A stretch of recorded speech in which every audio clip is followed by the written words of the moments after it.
Let me start with something you probably haven't thought about.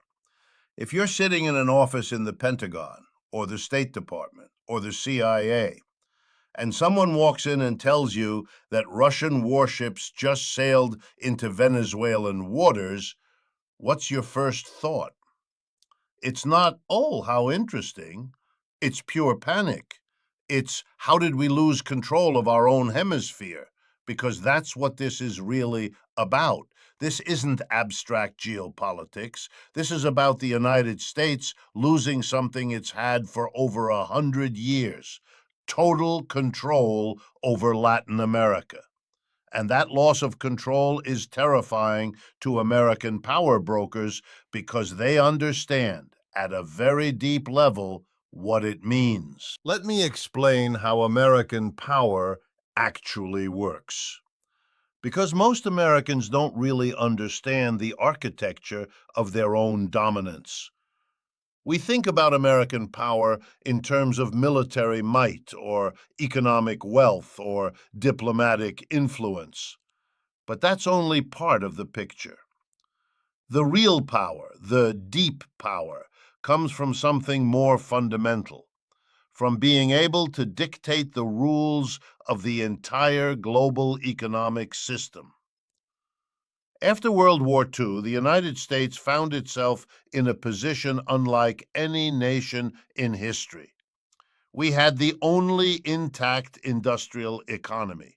Europe was destroyed. Japan was destroyed. The Soviet Union was devastated. China was poor and divided. And the United States had nuclear weapons. We had military bases everywhere. We had capital. We had technology. We had everything. So what did American planners do? They created a system. They created a global order designed to serve American interests. The Bretton Woods system, the International Monetary Fund, the World Bank, the International Trade System, the dollar as reserve currency. All of this was designed by American planners for American benefit and then imposed on the rest of the world through a combination of incentives and military threat. Now, here's what's important to understand. This system wasn't just good for America in a vague sense. It was good for specific American interests. It was good for American corporations trying to access raw materials and markets. It was good for American investors trying to profit from developing countries' natural resources. It was good for American banks trying to control global finance. It was good for the American military-industrial complex trying to maintain military dominance globally. The system worked like this. Developing countries would be told, integrate into the global capitalist economy, open your markets, reduce your tariffs, remove regulations on foreign investment, privatize your state enterprises. If you do this, you'll get access to American markets and capital. You'll develop. You'll grow. But what actually happened? What actually happened was that American corporations came in, extracted resources, sold products, sent profits back home. Local industries couldn't compete. Local workers couldn't afford to buy what they were making. Inequality skyrocketed. Debt increased. And countries became dependent on foreign capital and foreign corporations for their survival. It was imperialism, pure and simple. But it was imperialism dressed up in the language of development and democracy and free markets. It was imperialism that didn't require direct military occupation in most cases. It was financial imperialism, and it worked beautifully for the United States. American corporations made enormous profits. American investors became wealthy. The American government gained influence over other countries' policies. American military power was backed up by American economic power. It was the perfect system for maintaining dominance without the costs of old-fashioned colonialism. Now, the Western Hemisphere was supposed to be America's sphere of influence. This was the one place on Earth where the United States should have total control. We established this through the Monroe Doctrine back in 1823. But the doctrine never went away. It just got refined and updated. The basic idea remained. We own this hemisphere. We get to say what happens here. And if somebody tries to challenge that, we'll overthrow them. This happened over and over. We overthrew governments in Guatemala, in Chile, in Honduras, in Brazil, in Argentina, in the Dominican Republic. We invaded Grenada. We maintained a blockade against Cuba for 60 years. We supported Colombia's government against internal insurgencies. We trained and armed right-wing death squads in El Salvador and Nicaragua. We supported the Pinochet dictatorship even though it was killing tens of thousands of people. Why? Because these governments did what we wanted. They opened their markets to American corporations. They allowed American banks to control their finance. They voted with us at the UN. They let us maintain military bases. They let us run our agenda. Latin America became America's private economic zone. Raw materials flowed out. Profits flowed in. It was the definition of economic domination. And then Hugo Chavez came to power in Venezuela in 1999. And Chavez looked at this arrangement and said no. He said this oil belongs to Venezuela. These resources belong to the Venezuelan people. We're going to use them for our own development, not for American corporate profit. From the perspective of Washington, this was intolerable. Not because Chavez was the worst Latin American leader, there were plenty worse, but because he was saying no to this system. He was taking resources that should have been integrated into the American-controlled global economy, and he was using them differently. He was threatening to show that there was an alternative, and alternatives are dangerous. Alternatives spread. If Venezuela could successfully use its oil wealth for social development, if Venezuela could show that you could reject American conditions and survive, if Venezuela could build alternative alliances with other countries, then other countries might get ideas. Brazil might think, we could do the same thing. Colombia might start questioning. Mexico might get uncomfortable. The entire hemisphere might start slipping out of American control. So what was the American response? Sanctions, economic pressure, support for coups, frozen assets, travel bans, oil embargoes, everything short of direct military invasion. And the goal was clear: regime change. Get rid of Chavez, get rid of Maduro. Get a government in place that would do what Washington wanted. But here's the problem. The strategy didn't work. Year after year, Venezuela survived. The government didn't fall. And why? Because Chavez and Maduro found allies. They found Russia. They found China. They found Iran. They found countries that also had reasons to resist American pressure and that could help Venezuela survive. From Washington's perspective, this is a nightmare. This is the nightmare scenario.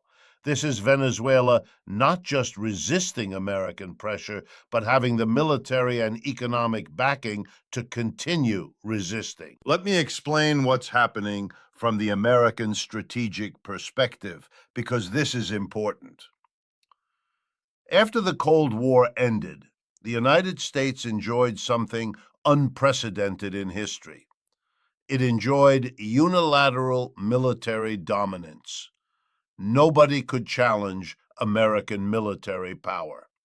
The Soviet Union was gone. China was weak. Russia was collapsed. Europe was divided and dependent on America for security. Japan was dependent on America for security. The entire world system was structured around American military dominance and American economic control. This was the unipolar moment. This was the moment when the United States could do basically whatever it wanted militarily, and nobody could stop it. And American planners loved this. They wrote about it.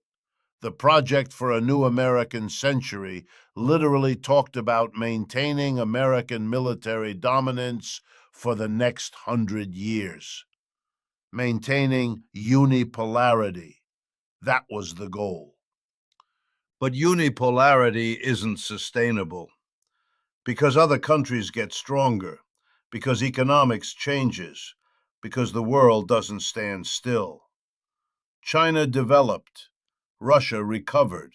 The European Union became strong. And gradually, the unipolar moment started to slip away. And as it slipped away, American planners got desperate.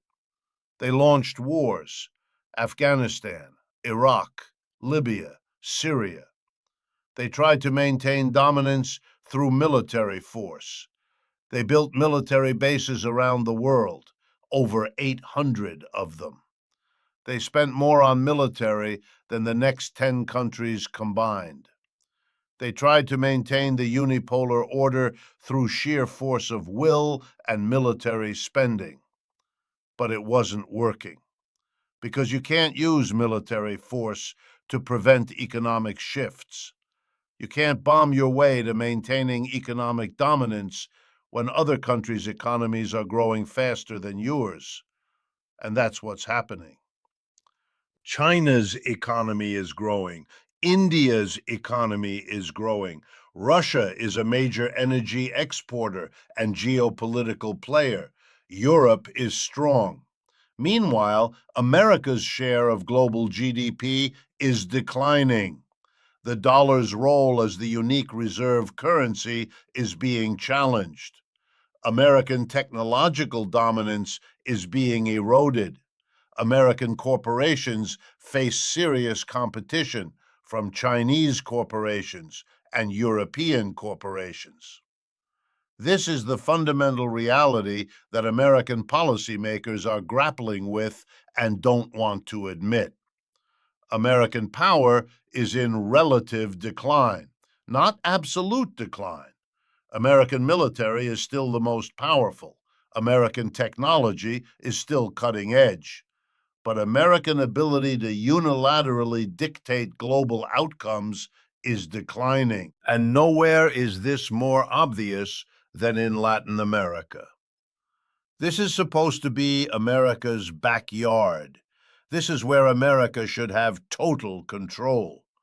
And yet, here is Venezuela, defying American pressure for over 20 years. Here is Venezuela, allied with Russia and China. Here is Venezuela selling its oil to China instead of to American companies. Here is Venezuela using oil revenue for social programs instead of for American corporate profit. And now Russian warships are showing up off the coast, and American strategists are panicking because they understand what this means. They understand that they've lost control. They understand that they can't unilaterally dictate what happens in their own hemisphere anymore. Let me explain the specific strategic nightmare this represents. Venezuela has the largest proven oil reserves on the planet. We're talking about 300 billion barrels of crude. In a world that still runs on hydrocarbons, That's massive strategic importance. From the American perspective, that oil should be accessible to American corporations at favorable terms. American companies should be able to pump Venezuelan oil and sell it globally. Venezuela should be integrated into the American economic system. But that's not happening. Venezuela's oil is going to China. Venezuela's oil is being used to pay off debt to China and Russia. Venezuelan oil revenue is going to the Venezuelan government to maintain its independence, not to American corporations to maximize their profits. From a capitalist perspective, this is a catastrophe. Because what's the whole point of having military dominance if you can't use it to secure resources? What's the whole point of having a global military presence if you can't guarantee access to oil? And here's where it gets worse. China is buying Venezuelan oil. China is giving Venezuela credit. China is helping Venezuela survive American sanctions. This means that Chinese companies are getting crude oil at advantageous prices. China is securing energy supplies for its own development. China is strengthening its influence in the Western Hemisphere. From the American perspective, this is a double catastrophe. Not only is America losing control of Venezuela, but China is gaining influence. Chinese companies are getting a foothold in Latin America. Chinese financing is replacing American financing. Chinese influence is growing while American influence is shrinking. And Russia, by sending naval vessels, is signaling that it's willing to back this up militarily. It's saying to Venezuela, you have an ally. It's saying to America, you can't have a free hand in this hemisphere anymore. It's saying to the rest of Latin America, there are alternatives.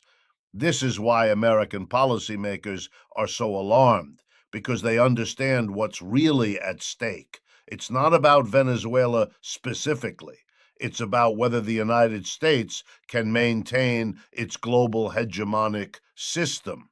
And if the United States can't maintain control of its own hemisphere, how can it maintain global control? Let me talk about the economic calculus here, because this is where Marxist analysis becomes crucial.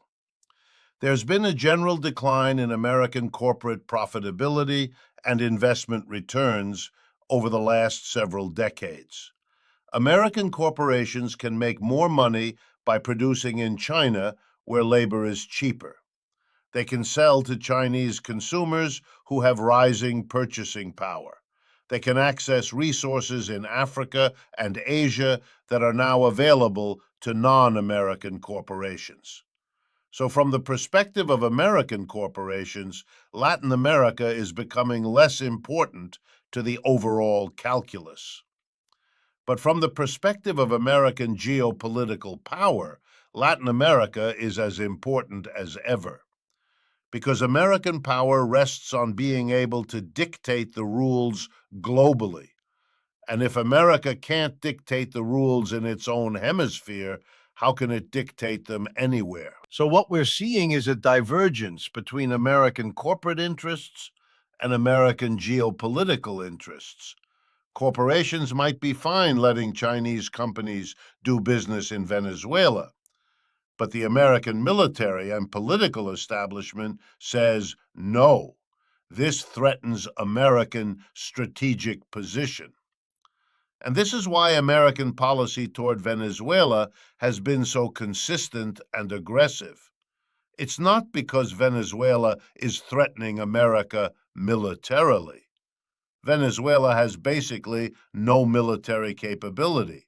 It's not a security threat in any conventional sense. It's a threat to American hegemony. It's a threat to the American system. So the United States applies pressure. It imposes sanctions. It tries to strangle the Venezuelan economy. It supports opposition figures. It talks about regime change. It does everything short of direct military invasion. And what's the result? Every action the United States takes to pressure Venezuela pushes Venezuela deeper into the arms of Russia and China. The sanctions don't produce regime change. The sanctions produce more dependence on alternative allies. The pressure doesn't weaken the Venezuelan government. The pressure provides justification for the government to take authoritarian measures and blame it on American imperialism. This is the fundamental contradiction that American policymakers are trapped in.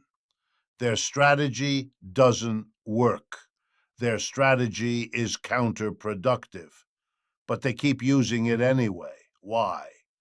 Because there are no alternatives they're willing to consider. The only real alternative would be to accept Venezuelan sovereignty, to accept that Venezuela gets to control its own oil, to accept that Venezuela gets to make its own alliances, to accept that the United States doesn't have a right to dictate what happens in Venezuela.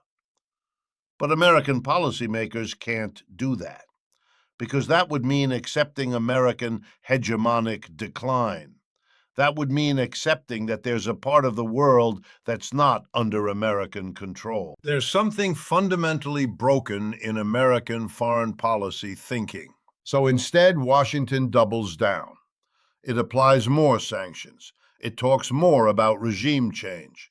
It tries to build international coalitions against Venezuela. It tries to enforce an embargo on Venezuelan oil. It does everything it can to try to force Venezuela back into the American orbit. And as it does this, it demonstrates its weakness. Because if America really had hegemonic power, Venezuela would just capitulate. The sanctions would destroy the economy, the government would fall, and Venezuela would return to being a compliant client state. The fact that this isn't happening demonstrates that American power, while still formidable, is no longer sufficient to unilaterally dictate outcomes. Now let me talk about what's happening more broadly, because Venezuela is just one piece of a larger puzzle. What's happening is that the entire post-World War II system of American hegemony is coming under stress. The dollar's dominance is being challenged. Countries are trying to de-dollarize. They're trying to trade with each other without using dollars. They're developing alternative payment systems. They're accumulating gold. This is existential for American power because American power rests on the dollar being the universal medium of exchange. If you can trade without dollars, if you can finance without going through dollar-based systems, if you can sanction-proof yourself by not using dollars, then American financial power decreases dramatically. China is building alternative economic institutions, the Asian Infrastructure Investment Bank, the new development bank of the BRICS. These are alternatives to the World Bank and IMF, which have historically been dominated by the United States. As countries start using these alternative institutions, American influence over their economic policies decreases. Regional integration is happening that excludes the United States. BRICS, the Shanghai Cooperation Organization, ASEAN. These are institutions where countries are coordinating with each other without American participation or American dominance.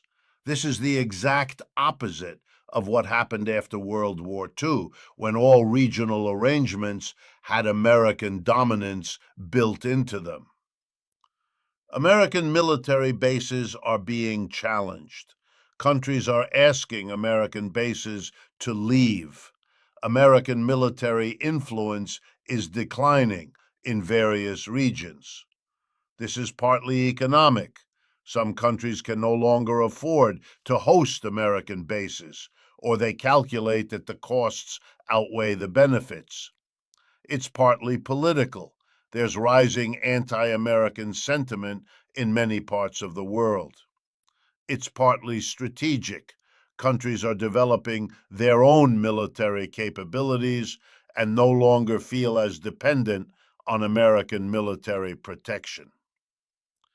This is the broader context in which Venezuelan resistance becomes significant. Venezuela isn't just resisting on its own. Venezuela is part of a global trend of countries resisting American hegemony and trying to build alternatives. And from the American perspective, this is terrifying, because the entire post-World War II system of American dominance is what's being challenged. The dollar system, the military base system, the alliance system, the institutional system, all of it is under stress. So Russian warships in Venezuela become symbolic of this larger threat. They're not a military threat. The United States military could destroy them easily. But they're a symbolic threat. They're a symbol that America has lost monopoly control over the Western Hemisphere. They're a symbol that Russia has the capacity and willingness to challenge American hegemony in America's own backyard. They're a symbol that the unipolar moment is over. And from the American strategic perspective, this is the beginning of something much more dangerous. Because if Russia can operate in the Western Hemisphere, what's to stop it from doing more?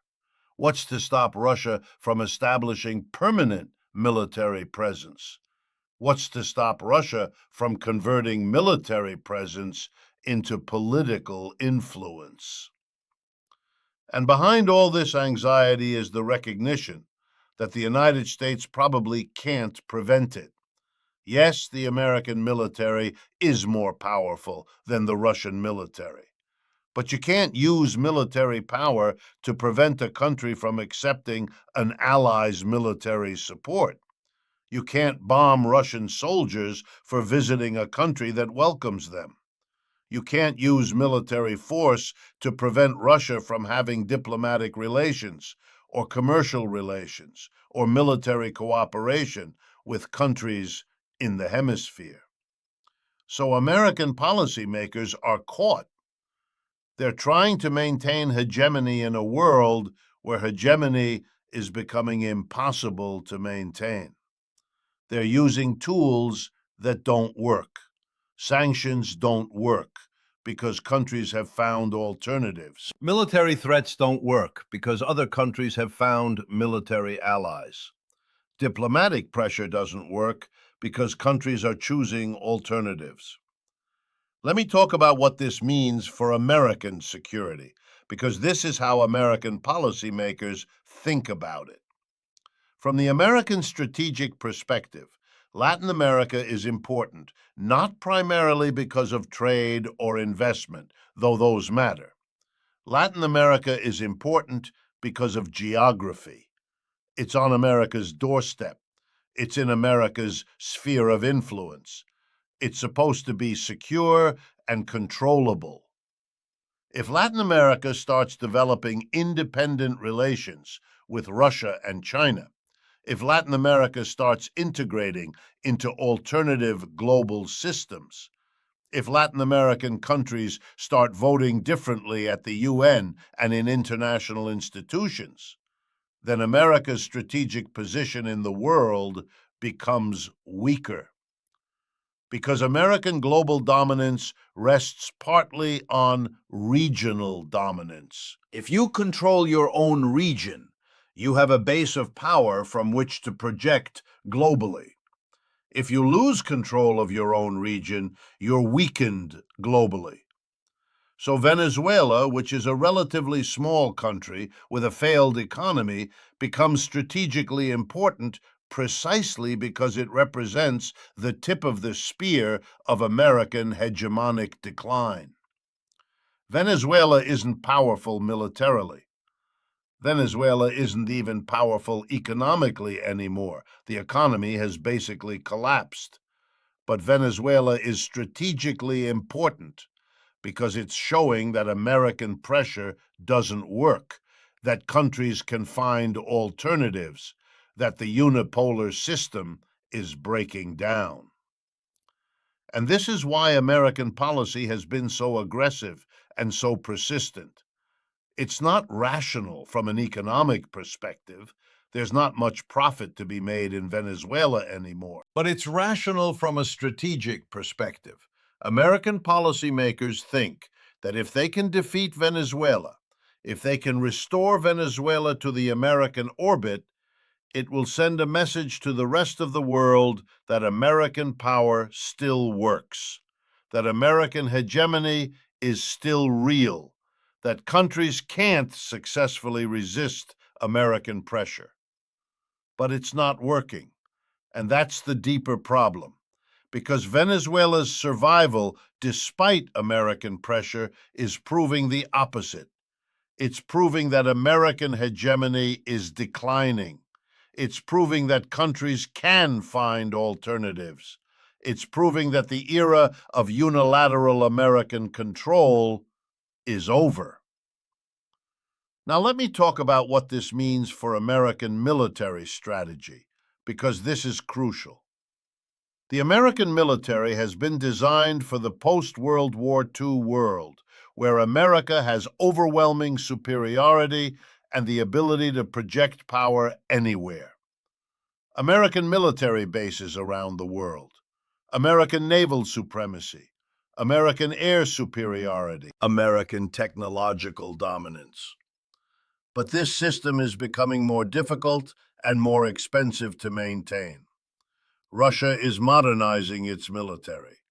China is developing advanced weaponry. Iran is developing missiles and drones. These countries can't match American military capability in a direct confrontation, but they can make American military intervention much more costly. They can develop asymmetric capabilities. They can develop air defenses and anti-ship missiles that make American bases and carriers vulnerable. In the context of Venezuela, this matters because Russia is signaling that it can operate in the Western Hemisphere. And if the United States tries to directly intervene militarily in Venezuela, Russia has demonstrated the will to get involved. Now, the United States military is more powerful than the Russian military. But in Venezuela, close to Russia, thousands of miles from American bases, the calculus might be different. Russia might be able to impose costs that the American military would find unacceptable. This is why American policymakers can't openly threaten military intervention against Venezuela the way they could in the past. In the old unipolar era, the United States could just say, "We're going to invade, get used to it," and nobody could stop them. Now, if the United States tried to invade Venezuela, you might have Russian military resistance. That's a different calculation. So American policymakers are stuck. They can't achieve regime change militarily because of the costs. They can't achieve regime change through sanctions because Venezuela has found alternative markets and alternative sources of credit. They can't achieve regime change through supporting opposition figures because the opposition isn't strong enough to overthrow the government without American military support. They can't achieve regime change diplomatically because Venezuela doesn't care about American diplomatic pressure.